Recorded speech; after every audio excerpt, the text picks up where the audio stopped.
They asked me to talk about herbicide applications in food plots. A lot of people are getting a little more technical with their food plots. So, and there's a lot of different things we can use in food plots. So I'm gonna talk about herbicide application in food plots.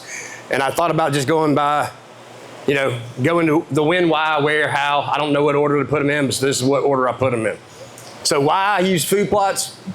Number one reason to use herbicides in food plots is reduce competition. If you spend a bunch of money on soybeans and you plant soybeans, you got pigweed and sickle pod and all kinds of stuff coming up, they're competing for light, energy, all that. So to reduce the competition and allow for your optimal production. You also, if you do kill the weeds, you get more production out of what you planted, right? You're gonna have higher production of what you planted, more protein, higher yields. Some of the wild species, the herbicides, the things that are going to come up in your food plot. How many of y'all have sickle pod? Anybody? Sickle pod? Coffee weed? So coffee weed. Deer don't even like to walk around coffee weed, I think. So if you can get coffee weed out of your food plots, that's going to help get rid of some stuff that the deer won't eat. But also think about, I tell people all the time, not all weeds are bad. Some weeds are good for the deer. Some weeds are preferred by the deer, so you don't always need to kill the weeds just because they're there. And the number one reason probably a lot of people do it, I know bird fields, is aesthetics. Dove don't know the difference in certain plants. They don't care if you got ugly fields as long as you got seed on the ground for them. So aesthetics are probably like the worst reason to use herbicides. So just so you know a little bit about the herbicides we can use. Pre-emergent herbicides, are applied prior to the weed germinating. If you apply a pre-emergent herbicide, say like pendimethalin, after all your crabgrasses come up, you're not going to do anything to it. Most of the pre-emergent products go out before your crop comes up, but some of them can go out afterwards. And I should say that if you got specific weed herbicide questions, I'm not going to get into specifics like the programs we can use, but if you got some specifics, I'll be back there. We can talk about specific programs and different herbicide options. Post-emergent applications, that's going to be once your weeds are up and growing, you see your crabgrass growing in your bean field, that's a post-emergent application. You're going to kill that grass after it's up. Most post-emergent products don't have pre-emergent activity, but some do, so we can talk about that as well. And then spot or directed applications. I think everybody's got a food plot or pasture or hayfield should have a weed wiper of some sort, so you can kill these tall weeds over the crop you're trying to maintain and manage. So the different plants we have to try and control, we got annuals. They complete the life cycle in 1 year. A summer annual or a warm season annual germinates in the spring, flowers in the summer. Winter annuals, they're germinating. Well, if it rained, they germinate right now through December. It's not raining, so nothing's germinating. They flower in late spring. Perennials, non-woody perennials, or woody perennials, they're there all the time. And then biennials do a lot of vegetative growth first year, flower the second year. With all of these crops, except for perennials, it's always easier to kill them when they're in the seedling stage, when they're small, and I'm gonna talk about that in a second. When y'all call me now and want to kill a 6-foot tall pigweed or a 6-foot tall sickle pod, I can give you a recommendation, but it's not going to be something that you're going to want to plant behind within a couple weeks. So think about that. When our recommendations, if it says it's good for a weed or good for weed control, that's on a weed that's 2 inches tall, 3 inches tall, not 6 feet tall. I'm not going to hit on this really deep, but y'all know it makes sense. The seedling stage of any crop is going to be the easiest time to kill them, right? They're nice and small. They don't have a lot of energy. They haven't stored up any energy. They're growing pretty aggressively, so the herbicides are taken up and it kills them easily. So I'm not going to hit on that. I do say that when plants are mature, usually if you're trying to kill pigweed now or sickle pod now, it's already flowered, it's already produced seed. So it's just a revenge killing. You're not doing anything for next year.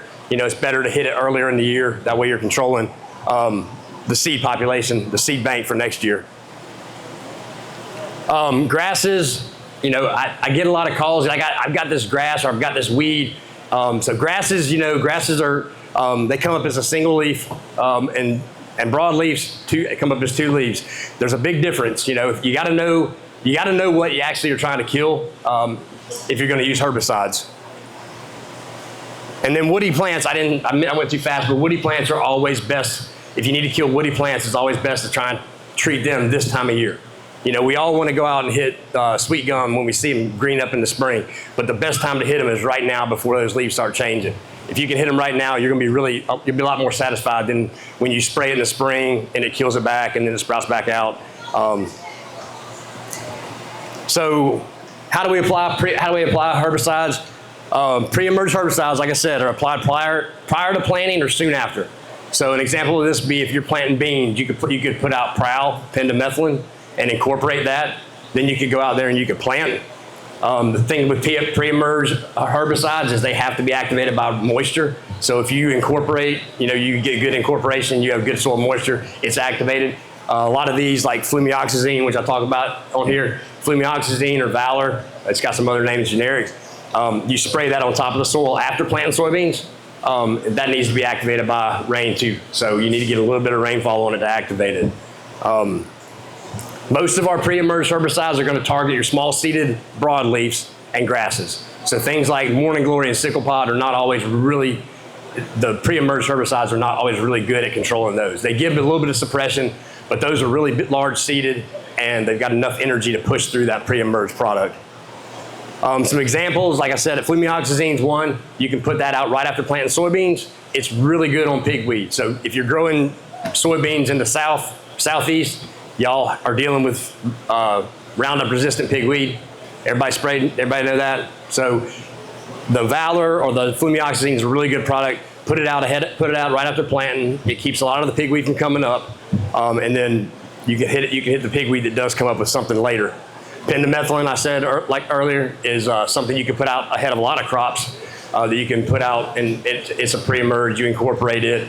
Pendimethalin can actually be used in combination with atrazine on corn once corn's up about an inch, once it's spiking. But atrazine's one too, it's a pre-emerge and post-emerge. It does have post-emerge activity. So you can use it that way. You can use it right after planting corn, or you can use it once the corn's up or your grasses are up. Post-emerge, they're applied over the top of the crop when the weeds are up. Weed size does matter, and your crop size matters also. You get later in the year, if you have soybeans or you have a really dense canopy in your food plot, and you've got weeds that are underneath it, you're not going to get good coverage. So the weed size matters and your crop size matters. The weed coverage is critical, so you got to make sure that you're getting the droplet size, your sprayer speed, everything right, so that you're actually covering the weeds with enough herbicide to kill them. And then this lets you use selective herbicides. You can target specific weed species. If you've got a clover patch and you've got crabgrass or you've got ryegrass or any kind of grassy species, you can put clethodim or sethoxydim out right over the top of your clover. Your summer success, you can do the same thing if you got grasses coming up in it, and that'll kill the grasses. If you do have grasses, there's a lot of products you can apply, like on your, say, field shield, or if you just plant sorghum Sudan in a field, there's a lot of selective herbicides you can put out just for broadleaf, so you want to control them. And halosulfuron is a Sandia or Permit or Promote.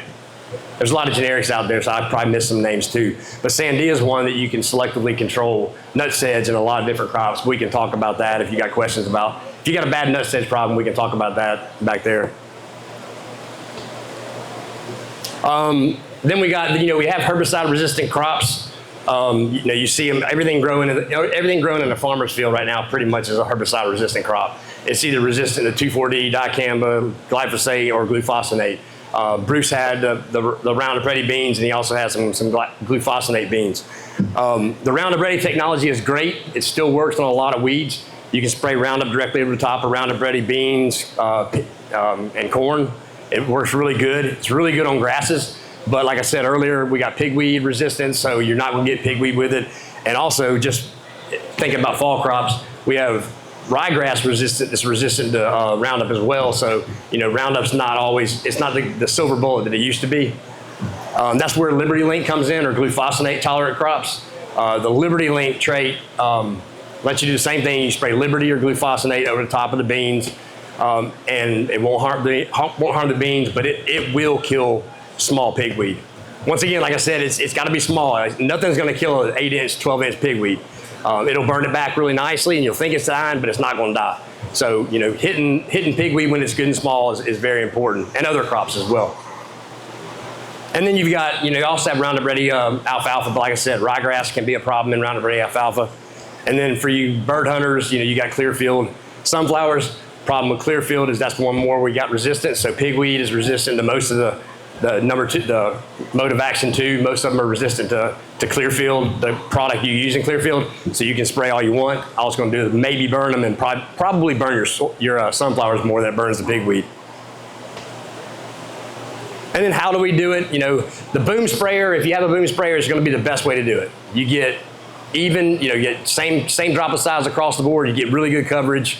So the boom sprayer is going to be the best thing you can do. They're easy to calibrate and easy to maintain.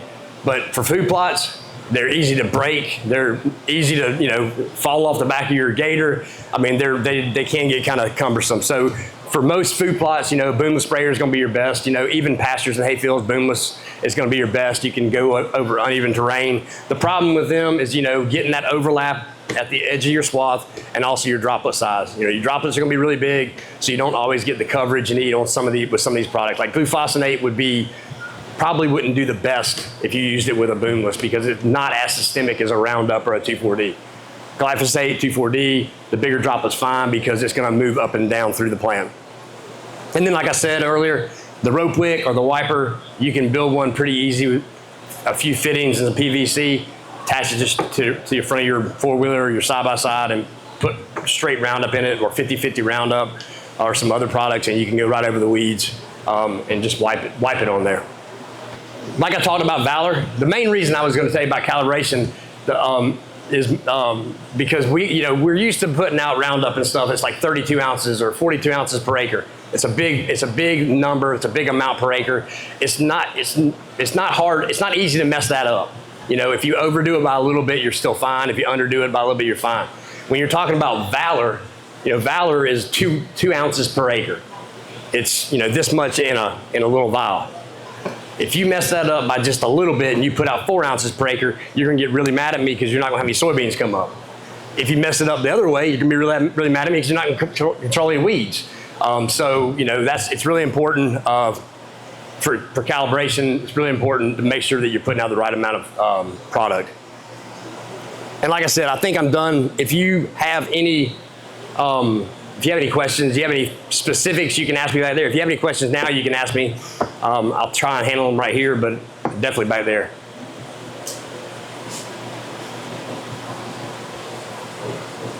Nobody? That means I did a poor job. If there's no questions. All right, well, I'll be back there all day, so if you got specifics about herbicides or really anything else, you can ask me. I'll be around.